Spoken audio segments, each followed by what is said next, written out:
Let's walk through the SureMass target to non-target setup details.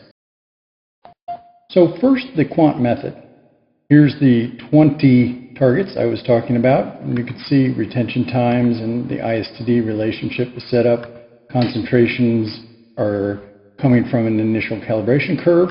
It's got a couple qualifiers per each target, linear setups, and next the globals.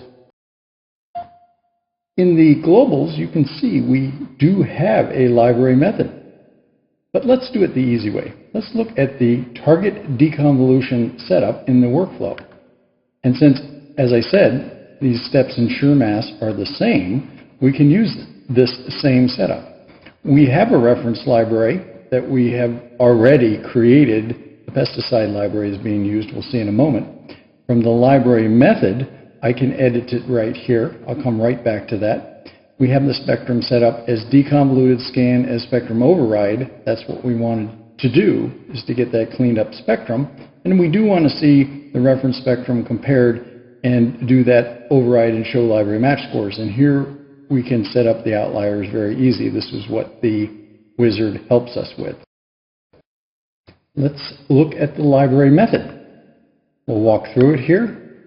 We're using peak detection. We have chosen SureMass. All of this is defaulted.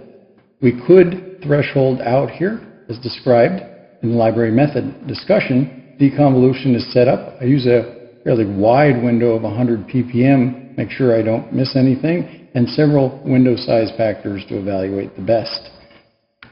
Library, this is the pesticide library that we talked about, and you can open it here in the library editor. And to see that we have all of the targets in this library, there's DDE, as well as a number of other entries, many more than the 20 we're looking for. Next, the compound identification with a minimum match factor, the target match. This is the defaults.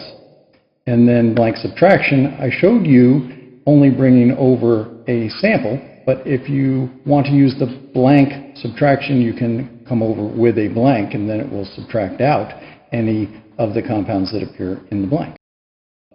Just to make sure, let's look at the advanced tasks and see how we could do the same thing. We can look right there at the mass extraction setup with the window, or we can look directly at the spectrum extraction, and I mentioned the choice was in the spectrum extraction override to use deconvoluted scan.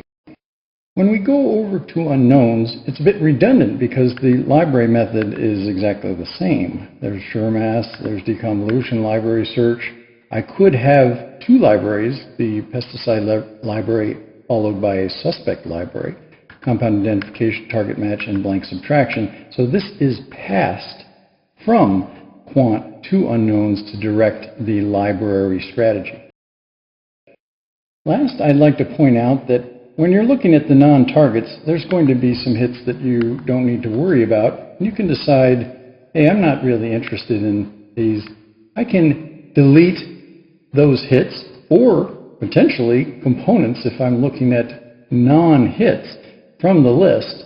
They'll still remain in the database, and I could restore them if I wanted to, but that's an excellent mechanism to trim it down to get to just what you're interested in if you're presenting that information to another party. So let me thank you for your attention on SureMass target to SureMass non-target.